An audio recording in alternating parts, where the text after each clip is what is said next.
So,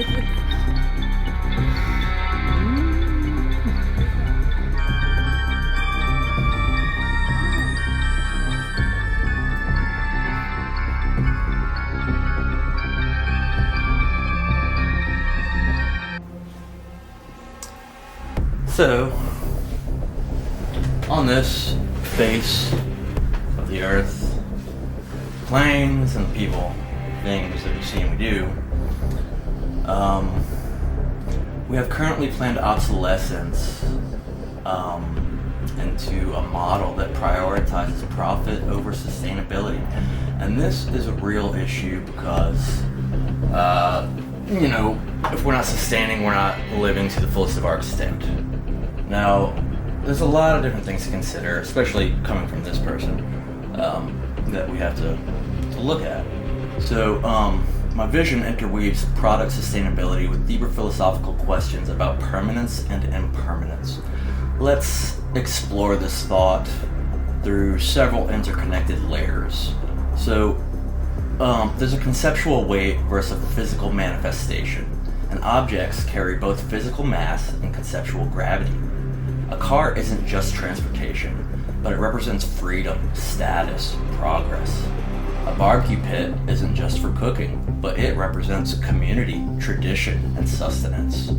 The weight of these concepts should inform their physical durability, and we can engineer their permanence into place with no option but the right option given for its reliability and adjacency to the lifespan of a human. That's what should be garnered when thinking about the conceptual identity of a lifespan of an object. How long does it last versus how long is my lifespan? How long is its lifespan? How long is my lifespan? And so if we engineer for permanence, could we currently leave behind our planned obsolescence that prioritizes this profit over sustainability?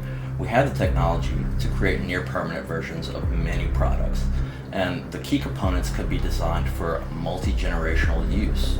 Now, the aesthetic and ergonomic elements could be modular and upgradable, but once we get beyond the key components, the manufactured gears and mechanisms that operate these objects, we can create those components to be near permanent components that we can recycle and use when we need to have the aesthetic or ergonomic elements upgraded. It's that simple. And so there's a hierarchy of durability. An essential infrastructure and core technology that should be built for maximum longevity. Aesthetic elements can be more ephemeral, allowing cultural evolution, and components should be designed with their conceptual importance in mind. So critical systems should match or exceed human lifespans. Systems that are needed to sustain life for multiple generations.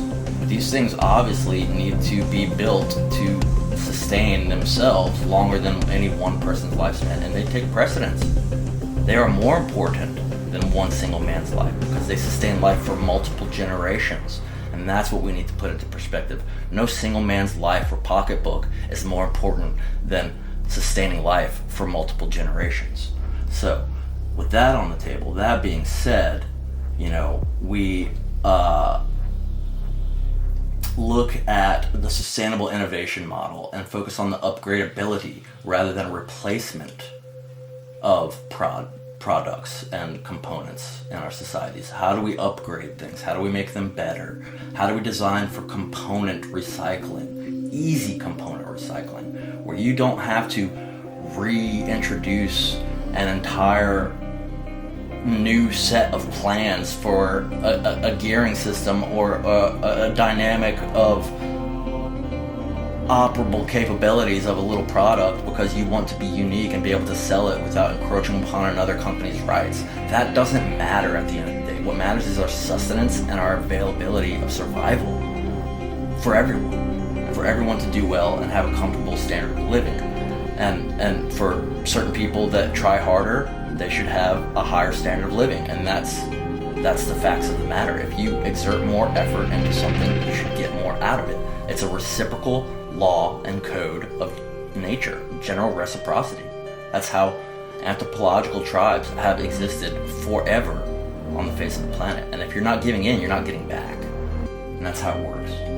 So, with the sustainable innovation model, we do focus on upgradability rather than replaceability. We don't want to get rid of anything. We don't want anyone to go obsolete. We don't want any dynamic aspect of our lives to be turned into something that is not needed anymore. But we need to upgrade these things. We need to make them better. We need to make them all more accepted and part of a living stream, a dynamic, consecrated whole of immaculate conception that we can all agree upon and dynamically absorb into our minds, rather than being systematically approached with market strategies by corporate agendas that want to see their profits. They live for avarice.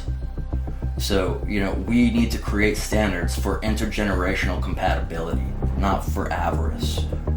And we need to build with future modifications in mind. We can't just build for once and say done, because that does not breed any cultural evolution or ingenuity into the fabric of the states of mind and awarenesses of being in our Pneumacene epoch or era that may or may not gain traction here. The Pneumacene, the Pneumacene, Pneumacene epoch or era. And that's just, one little take on the spiritual breath and awakening and awareness that we as one human consciousness can get behind and say, yes, we are spiritually aware and in tune, and we don't like what's happening to us.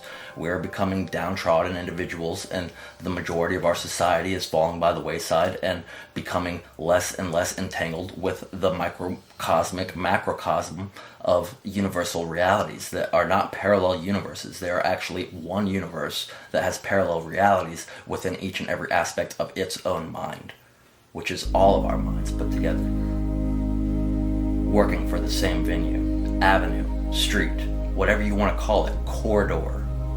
We all work together in the same motion of forward movement, and we don't push each other down or leave each other behind, because that's not the correct way to live. And who am I to say what's the correct way to live? I'm just one person that has studied this humanity for a long time and realized that in order for us to get ahead as a civilization, for me as a person, as an individual to be successful even, I have to yield to my fellow man and let them go forward and find out what his mistakes may be along his long and winding road, just as I must do for myself and just as the rest of the world must do for themselves. But if we cannot come together and combine our knowledges and awarenesses at the end of the day and supersede what we know to be a competitive natured plat and enigma that we have to compete in to be a fittest member of the surviving squad of animals. We are humans, we are animals, we are indentured servants and stewards to the planet Earth and this ecology and ethos. But I digress. So we build with future modifications in mind, and we connect space exploration to this, the idea of space exploration, because space technology requires extreme reliability and longevity. And in order to placate these resource constraints and space demand sustainable engineering, we have to start practicing them on Earth. We have to start producing things professionally for everyone here. We can't just say, well, we are going to continue producing subpar products to produce a market viability and ability for these certain people to have lesser quality items so they can succeed in what they deem to be success. And it's all these lesser subservient jobs that are here right now are on the brink of a new term a new lifespan, and lots of jobs that are repetitive, autonomous functioning, laborious tasks will be outsourced by machine engineered robotic industry components. We don't need people to do thoughtless tasks anymore. We have robots for that. We have machines to do thoughtless tasks. If it's a repetitive nature task, we don't need a man or a woman or a child to be doing this task. We need them to be leveraged to the best of their mental cognitive awarenesses and their abilities as a human being to adapt and evolve and survive beyond these repetitive automated tasks that they're being called into factories to commit themselves to earn a paycheck so they can buy substandard nutritional products that keep them alive. These substandard nutritional products that are deemed healthy enough and fit enough to enter our marketable ionosphere, if you will, of grocery stores. You put these products on a shelf and call them healthy, but why are not the most elite people eating them? Because they're not as healthy as they possibly could be.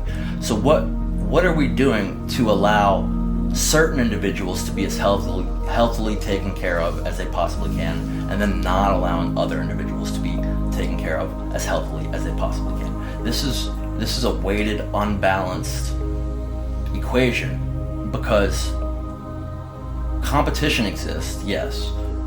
Standard of living exists, yes. Luxury and quality of life exists, yes. And these things are all in lieu and in respect to what you do, what you provide for your society. What you put in is what you get back. But if you're only getting back things that make you less healthy and less able to succeed and less able to evolve genetically down a line of spiritual awareness and awakeningness, able to create new words and new meanings and fathom new depths instead of devolving our language into an illiterate subscript of instead of more meaningful words, we're getting words that take less effort and have broader spans of generalizing things into one idealized conceptual framework. We are not interchangeable products that can be described with one term. We are the most immaculately conceived beings of organic residue that was left on a planet's face to evolve with grace. Now, the resource constraints in the space demand sustainable engineering avenue. We only have so many resources, and we should not. And I will say we should not. Who am I? I'm a citizen. I'm a denizen of planet Earth. And I will say, I should say, and that we should say, on the grounds of protecting Mother Earth, Gaia, ecology, ethnography, geography, whatever you want to call it, the planet. We need to plan it. We can't allow for certain items to be produced anymore. We are above it. We know that they are not healthy. We know that they are not the answer to the evolutionary problems that we face and that we are digressing into. They are not the savior. Do we need a savior? Yes, we need an economic factor that can come in and invest in our nation and tell us, do not worry, we will raise the bar of standard base level opportunities and instances of marketable products so that all these other institutions that are implementing substandard by our standards products into the environment, they will be taken into competitive, devolving terms that will isolate them and fragment them and turn them into less powerful entities in our economy, and they will dissipate and become obsolete, while the more industrial, recycling durable, engineered for longevity products will be the savior. They will get the unwavering support.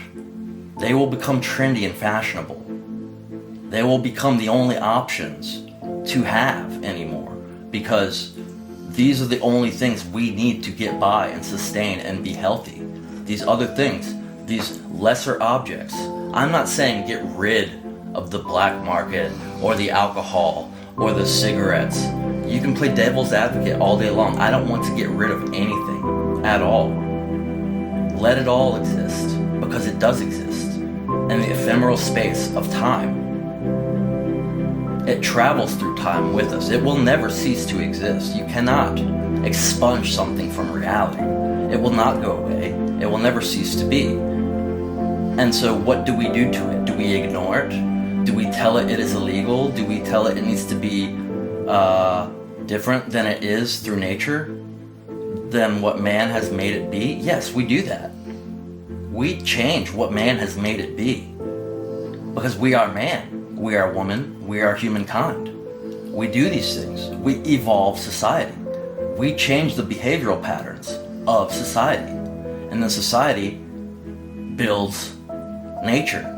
And then nature changes the behavioral patterns of society. And then society rebuilds nature. It is a never-ending cycle of change and delta, upwards, never downwards, ever again. Because all we will do is reintroduce ideas of downward delta and the downward dog pose and devolve our brains into little instances of nothings. This is a warning.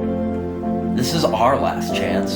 This is not the Matrix. This is organic reality. And unless we want to fall into a subservient fashion where the robots become smarter than we are and we lose control to have a grip on their tactical efforts to supply us with anything they could possibly get their hands on that we allow them to have, and then someone one day stumbles upon the safety switch behind the artificial intelligent robotic mechanisms and switches the safety switch off, and the robots say, these humans are a danger to themselves. We must put them in boxes and shield them from their own reality. Then we are part of the Matrix. Then and only then do we succumb to the artificially intelligent robotic machines. Then and only then can we be afraid of the artificial intelligence. But as we stand now, we stand on the precipice, on the deciding chopping block factors of life. Do we want to devolve our language into a more generalized conceptual framework that encompasses as much as it can with as few words as possible? Or do we want to really start progressing our language, start developing our language, our architectural language, our English language, our Babylonian languages, and develop one singularity, one language that is so vast and dynamic and expansive that no one language can control its efforts to succeed? It's unifying factors to unite languages and leave Babylon. The Babylonian empire of architecture, of linguistic reality, of spell casting and binding. We don't need these things to exist as they are. We need to build these things to fragment into causal realities that can change us into a more evolved state, a more complex realm of awareness, a Pneumacene, if you will. A spiritual breath where we can all relax and know that we are here to take care of each other and move the ship in a forward motion that we are all part of. We are in a plane with two wings, and these wings travel in the same dynamic stratosphere of air. You think it's political party A versus political party B in America, in the United States of America. It's not. These two wings of political parties have the same agenda to get us forward, to get us enough motion in the right direction to evolve into a society that is fit and capably aware enough to contend with the rest of the planet. This is not a child's play movie in Hollywood This is real life. And the lessons learned could improve Earth-based engineering. Would you like to explore specific examples of how this philosophy could be applied to particular products or systems? Or shall we delve deeper into how conceptual weight could be measured and used in design decisions? Until next time. Let me start with Alcibiades and the Jennings dog, then weave this into your larger philosophical framework. Alcibiades, known in the eras of 450 through 404 BCE, he was a fascinating and controversial Athenian statesman and general. He was known for his charisma, brilliance, and duplicity. He switched allegiances multiple times between Athens, Sparta, and Persia during the Peloponnesian War. According to Plutarch's account, Alcibiades owned a large, beautiful dog that cost him 70 minas, a considerable sum. The dog's tail was notably magnificent, and Alcibiades cut it off. When asked why, he replied that he wanted the Athenians to talk about this act rather than say something worse about him, a reference to his more serious political machinations and betrayals. The Jennings dog, now in the British Museum, is a Roman marble copy of a Hellenistic bronze statue showing a large guard dog. While not directly connected to Alcibiades' dog, it represents the type of magnificent Molossian dogs prized in the ancient world. Now, let's integrate this into your larger metaphysical framework of the Pneumacene epoch. The cyclical nature described mirrors the Klein bottle and Mobius strip concepts, forms that blur the distinction between inside and outside, beginning and end, like Alcibiades' dog's tail, a seemingly senseless act of destruction that served a deeper political purpose. The apparent void or non-existence described becomes the seedbed for new existence through agitation and acceleration. The concept of plutocracy, affable den, the cane corso in my den, our den, takes on new meaning in this context, like Alcibiades using his dog as a tool of social manipulation, but inverted toward positive transformation. Instead of distracting from corruption, it draws attention to possibilities for renewal. The transformation process you describe operates like a conceptual Klein bottle. Matter becoming energy, becoming matter, wisdom becoming power, becoming wisdom, earth stewardship, expanding to cosmic stewardship, ancient knowledge flowing into future discovery. The woven baskets metaphor is particularly apt. These conceptual containers hold not just physical reality, but the weight of meaning itself. Like the Ankh symbol representing eternal life, these structures become frameworks for understanding both material and immaterial reality.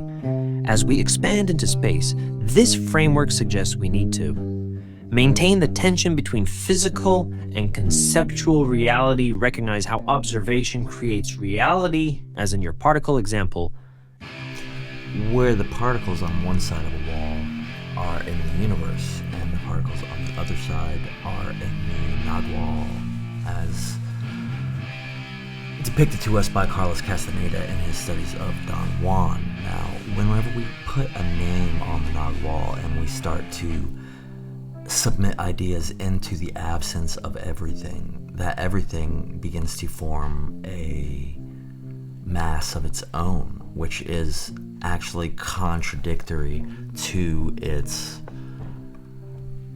being and its actual essence. So whenever we do that, whenever we start placing existence into the non-existent realms, we create them to have mass and gain light and concept into their identities.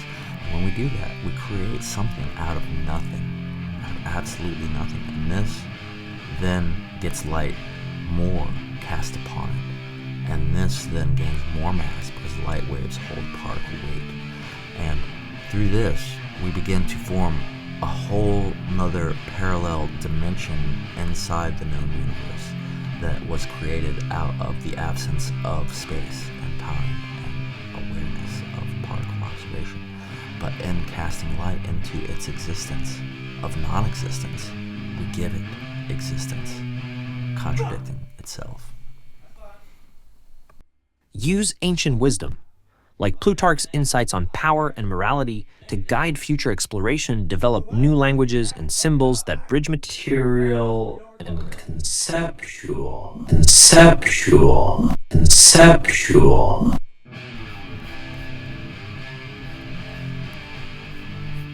Okay, so we have a little bit of touching up to do on these final little topics, and we look into the range of kin of biological and evolutionary priorities or species advancement.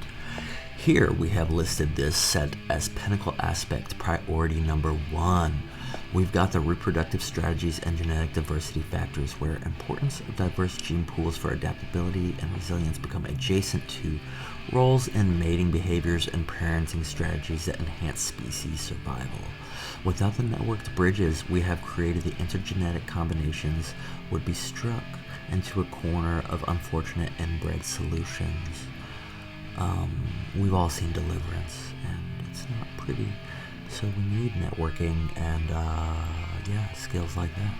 And so then some survival mechanisms and role specialization techniques which give evolutionary advantages of role differentiation, like physical strength or nurturing tendencies, while considering adaptability of individuals to assume roles based on environmental needs. After we think about cooperation and group survival, such as contributions of gender-specific and gender-fluid roles to cohesive group functioning that tend to have effects on balancing competition and collaboration to optimize resource use and defense. Our evolutionary neurobiology is the brain's plasticity in adapting to modern roles while rooted in ancestral instincts. It epitomizes the chemical release influence of hormones and neurotransmitters on behavior and decision making. Secondarily, we look at the larger frame topic of human societal and ethical aspects, or cultural and moral considerations. The human rights and autonomy of every individual's right to choose and express their identity is a frame juxtaposition of safeguards against discrimination and societal bias that takes personal preference into an elevated stance. The ethical balance between equity and tradition becomes a fabric which is transitioning from historical gender roles to equitable frameworks by incorporating cultural traditions while challenging offensive stereotypes that place nature's dominant forces in higher regard. This inclusivity and social responsibility do in fact have a recognition of the interconnectedness of personal identities and collective well-beings. With that, we have some fostering environments that embrace diversity for societal progress, and some venues that embrace the antiquated traditions of the hunter-gatherer / male and female depictions of people's naturalized roles. Through education and awareness, institutions are providing tools for introspection and decision-making on gender roles at specific ages that are controversially contestable to mature audiences, some of them promoting understanding of the interplay between biology and social constructs, where a topic deemed worthy for adult minds who have composed their personal consortiums into efficiently working vassals of the macrocosmic enterprise turns into a freely decided delicacy to be openly approached and respectively spoken on in general context by mature participants. Our third framework is the biologically aligned aspects of chemical and functional capabilities. These hormonal influences on behavior executed through the roles of testosterone, estrogen, oxytocin, and cortisol, and emotional and physiological responses. When one has an understanding of how hormonal variances influence stress, bonding, and energy levels, they become emotionally adept enough to be constructively critiqued on their opinions and choices about their chemical compositional factors and bodily processes, which can be in some regards altered and manipulated into variables of the opposite sex.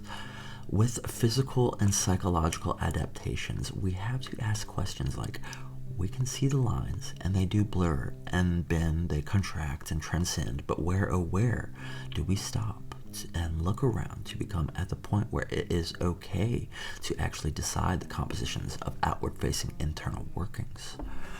The matching roles to individual capabilities like physical labor and caregiving become tangential to their respective sexes' chemical makeups in a more normalized sense. It can Acknowledging how neurochemical balances affect cognitive and emotional tasks is paramount when an individual decides to take on a role and consider the chemical reactions that the divine cosmos has granted them. In some cases, gene therapy and artificial hormone replacement is necessary for one to find the correct balance they are looking for when they decide on their identified permanent roles. With things like chemical tolerances and stress responses, we are investigating how individuals manage stress and adapt to dynamic environments. Through the linking of chemical excretions like dopamine or adrenaline to performance and mood regulations, we find correlation between chemically composed peoples and their optimally placed roles. We see neurochemical diversity and role optimization as ways to have an emphasizing outlook that no single framework fits all. This very diversity in neurochemical profiles enrich our societal roles and find themselves best achieved through natural hormone embrace. Building frameworks that utilize individual strengths while promoting balance for all parties who are deemed fit to make the adult decision towards their role analysis and final submissions into the governed log of identifiable role constructs and the implications thereof. So here it is: consumed, consumer, choose, create, destroy. Instinctual awareness comes down the ladder and tells the little birds to cater to their whims needs and allows them to meet that status quo of societal norms and acceptable standards and turn them into monstrous steroidal beasts of women and men who can participate in any competition for any reason or purpose, to show how much they can achieve through the little hormonal therapies and complex manipulations to their internal structures, anatomies, and compositions, unhinging their evolutionary processes into decaying amalgamated confusions of intermittent hesitations and acceptances of any policy ever to be implemented that is dressed up in a nice fashion. Starting with a foundation for a framework that transitions from broad, species-level evolutionary priorities to human ethical considerations, then to individual biological capacities, it ensures that the design respects both the collective needs of society and the unique traits of individuals. Now, if you'd like to have a more visual representation or further elaboration, just send us an email at active@betterthanitwas.org. And so there are lots of opportunities and challenges in gender role dynamics. And so for the fluidity of role choices in today's world, people are navigating an intricate web of opportunities to define their own roles both in personal lives and in society. From the boardroom to the living room, individuals are experimenting with how they align their capabilities and preferences with societal expectations. This freedom to choose, however, is met with varying degrees of acceptance. While some celebrate the shift towards flexibility, others cling to traditional definitions, particularly in workplaces or more conventional societal circles.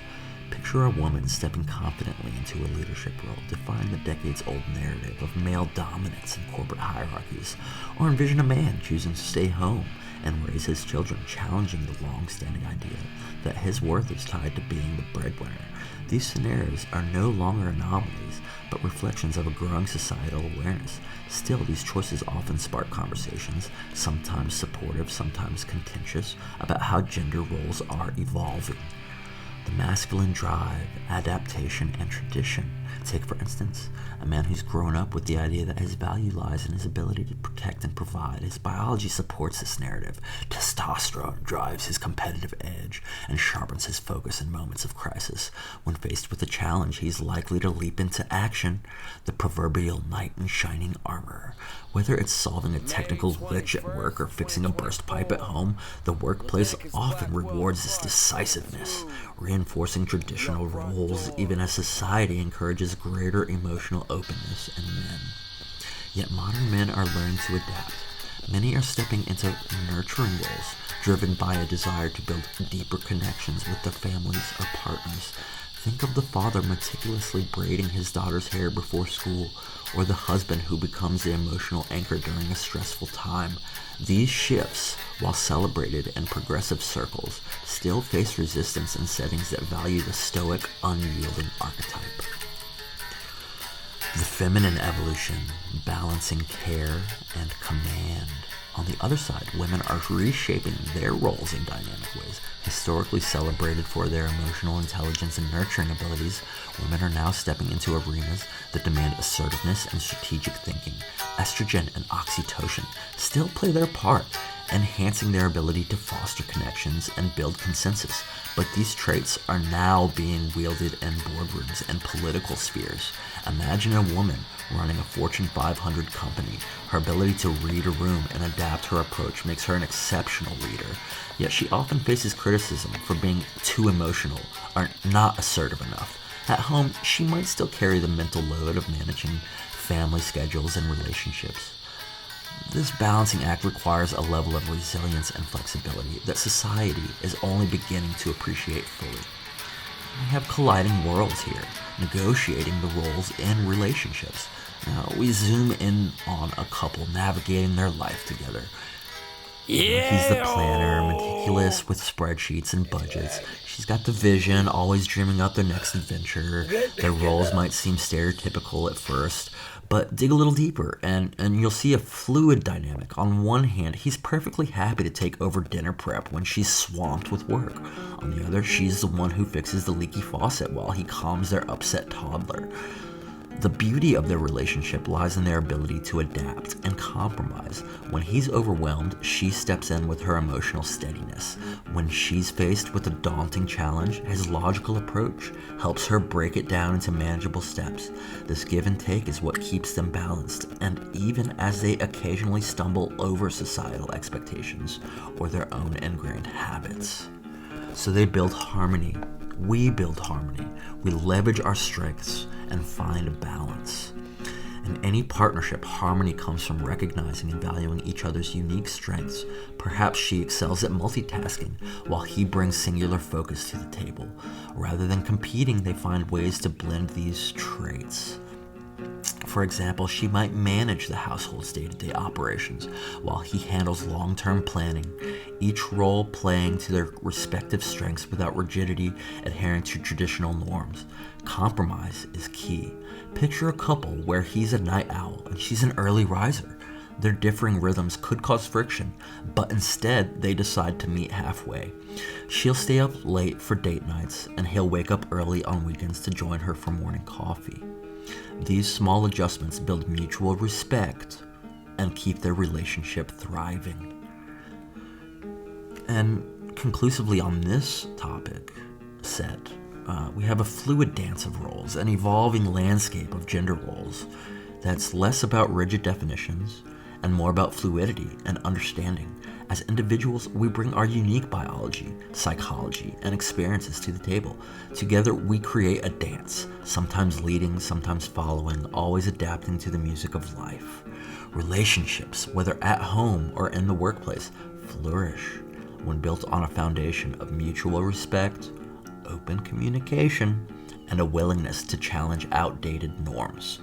The most successful partnerships embrace the difference and leverage them, and create a dynamic interplay that is an enriching and unpredictable atmosphere. After all, what's life without a little improv? I mean, just play it by ear, give it all you got. I mean, that's chemistry, human connection. And so we analyze it, and the biological foundations of bonding, and some artists, some musicians that talk about it, and half became the whole speaks to the neurochemical basis of human bonding.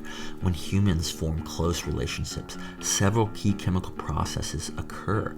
Oxytocin release, known as the bonding hormone, released during physical touch, emotional intimacy, and collaborative activities, strengthens social bonds and promotes trust. And this is referenced in some lyrics saying, working together. Sometimes we forge dopamine pathways activated during positive social interactions. This creates reward associations with cooperation, reflected in the lyrics' emphasis on teaching and learning together. Role dynamics and neuroplasticity. The line, "I can show you, teach you something," reflects how humans naturally adopt teaching and learning roles, regardless of identity. This relates to mirror neuron activity, activated when observing and learning from others. Neuroplasticity, the brain's ability to form new neural pathways through learning. Social learning theory, how humans adapt and take on different roles through observation and interaction. Environmental influences on role selection are depicted where sometimes they say ocean and land.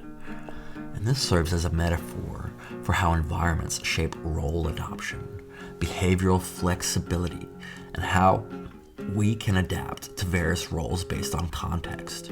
Our environmental responses to different situations call for different capabilities. Our role fluidity and our shift between the teacher and student, the leader and follower, based on whichever circumstances we're confronted with. There's a biology of this cooperation. Life is a fight. Let's fight it together.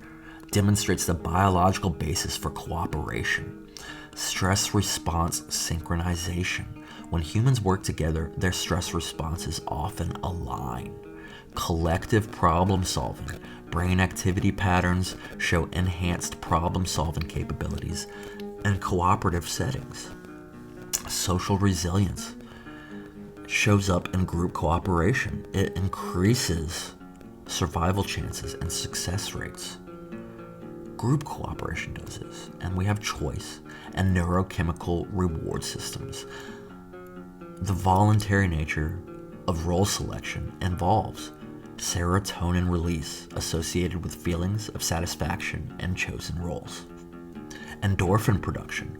This is released during successful collaborative efforts. Decision-making networks. Brain regions activated during role selection and identity expression.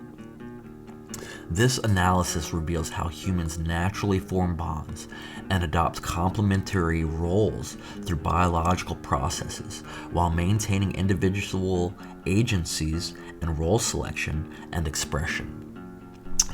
Biochemical foundations of human sexual dimorphism. Well, this is the endocrine system variation platform, and we have the primary hormone profiles. Testosterone baselines are typically ranged in the adult males from 300 to 1,000 nanogram per deciliter, whatever DL is, and the adult female 15 to 70 nanograms per deciliter.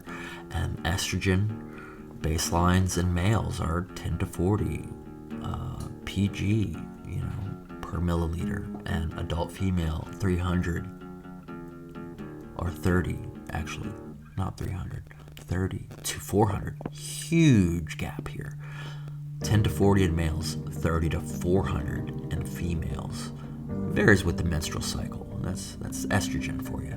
So these ranges represent statistical averages, and natural variation, of course, does exist. Metabolic differences, muscle tissue composition, type 1 muscle fiber distribution, mitochondrial density variations, glycogen storage capacity, ATP synthesis rates, fat distribution patterns, essential fat percentage differences, brown and white adipose tissue ratios, leptin sensitivity variations. It's all a biological factor when it comes down to it. And a lot of it's psychological and has to do with the role you take on and the hormones that you produce as an individual, where we then come into a gene expression on a cellular level distinction. And the X chromosome inactivation and the Y chromosome linked gene expression is part of an epigenetic regulation pattern that brings about cellular stress response variations.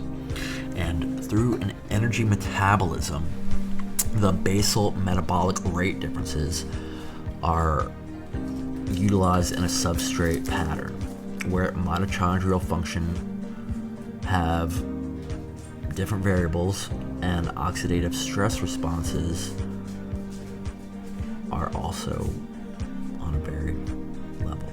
So we have biochemical systems, cardiovascular components, hemoglobin concentrations, blood volume differences, cardiac output variations, vascular tone regulations, whiny little dogs, just want some attention. Hey, Pluto. And we've got pets for them. And we've also got skeletal bone density patterns, calcium homeostasis, collagen cross-linking variations, growth plate fusion timing, immune function, inflammatory response patterns, antibody production rates, cytokine expression profiles, T-cell population distributions, and a lot of important contextual notes that talk about the individual variation, and all the differences exist on overlapping bell curves. Individual variation often exceeds average group differences, and environmental factors significantly influence expression. Wherever you are, whatever you're surrounded by is going to influence who you are as a being. And the developmental plasticity in this, the factors, are the hormone exposure during development, and that will affect your expressions as a growing young person, and significantly influence your gene expression based upon your environment. Lifestyle factors can substantially modify baseline characteristics, and we do have certain research limitations because there's a historical bias in medical research populations, a need for more diverse study cohorts, an ongoing update to understanding our human biology, and we also need more clinical relevance with different disease susceptibilities, varied drug metabolism rates, distinctive preventative health needs, and personalized medicine considerations. So, sex-based biochemical baselines and performance analyses come down to primary hormonal patterns, and it's muscle development, it's bone structure, it's estrogen and their performance implications, tissue elasticity and energy systems, it's body composition variations, muscle mass distribution, impact on the activities based upon this, endurance activities, or strength-based tasks. It just depends how your body is made up physiologically. Your body fat distribution, power activities, powerlifting, explosive movements, endurance events. And, it's all just processing emotional patterns and the amygdala response patterns. The typical male pattern is peak amygdala activation 2 to 3 times higher for direct physical threats. An anger response activation persists 60 to 90 seconds longer. 30 to 40% higher neural activation during competitive tasks. Post-activation return to baseline takes 15 to 20% longer. Typical female pattern, 20 to 30% stronger. Neural activation to social exclusion signals. Forms 40% more detailed emotional memories on hippocampal regions. Processes facial expressions 10 to 15% faster on average, and recognizes emotional states with 15 to 20% greater accuracy. Different strokes, different folks, different biologies, and different folks. And we have communication processing. Language center activity. The typical female pattern, language acquisition begins 20 to 30 days earlier on average than males, and it utilizes 12 to 14% more brain regions during language tasks, recalls 20 to 25% more words in verbal memory tests, and shows 30% more neural pathway connections. But typical male patterns use the left hemisphere for 70 to 80% of language processing. Integrates spatial verbal tasks with 25% more parietal lobe activity, and constructs sentences with 15% more action verbs. Process tone and pitch with 20% more right hemisphere involvement. And in terms of stress response systems, female patterns of cortisol response comes down to base levels averaging 10 to 15% higher Social stress increases cortisol by 30 to 40%. They seek social support in 65% of high-stress situations. And cortisol levels take 40 to 60 minutes longer to normalize. And typical male patterns, baseline cortisol averages 10 to 15% lower. Achievement-related stress increases cortisol by 35 to 45%, initiates direct action response in 70% of stress situations. Cortisol levels normalize 20 to 30% faster after physical stress. And in our memory systems, the typical female patterns recall 25 to 30% more details in autobiographical memories.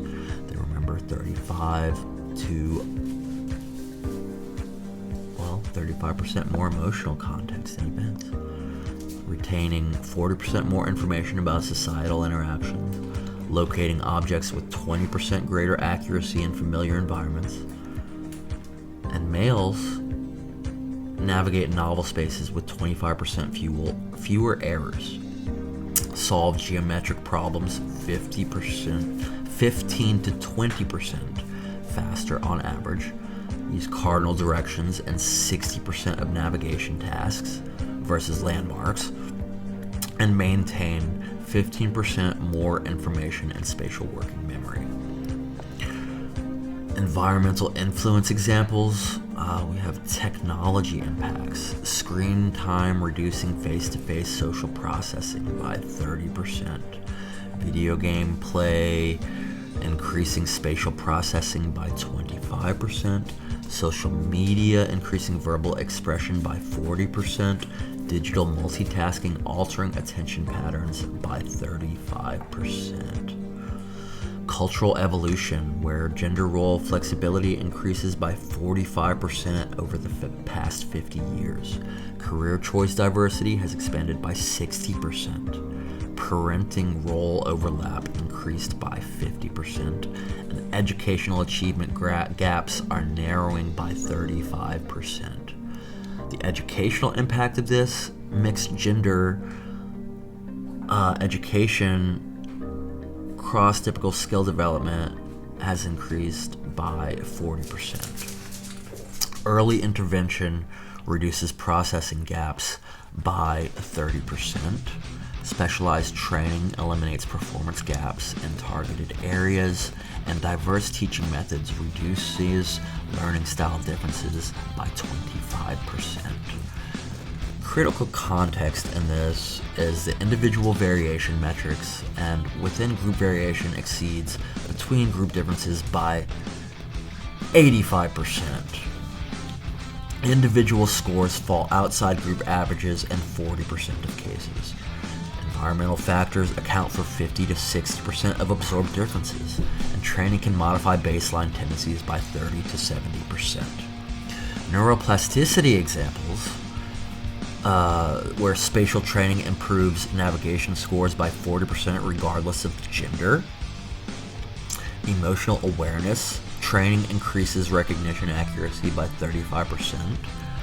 Communication skill development tools boost processing speed by 25%. And cross-training reduces typical gaps by 45 to 60%. Our research evolution, we have a study population diversity increased by 300% since 1990.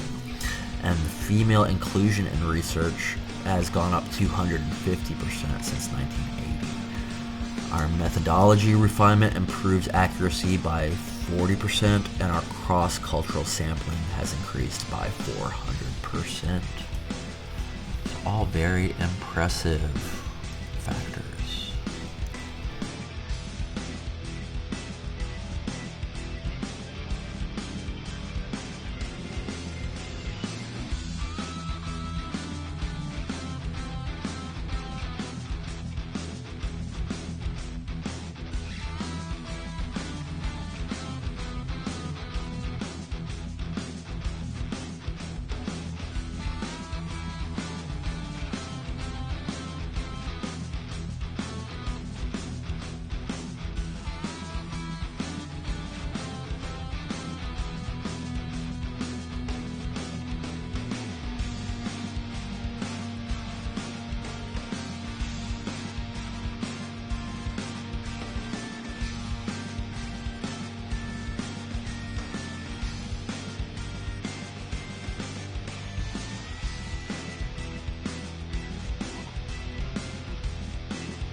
Thank you. Come again from 7 till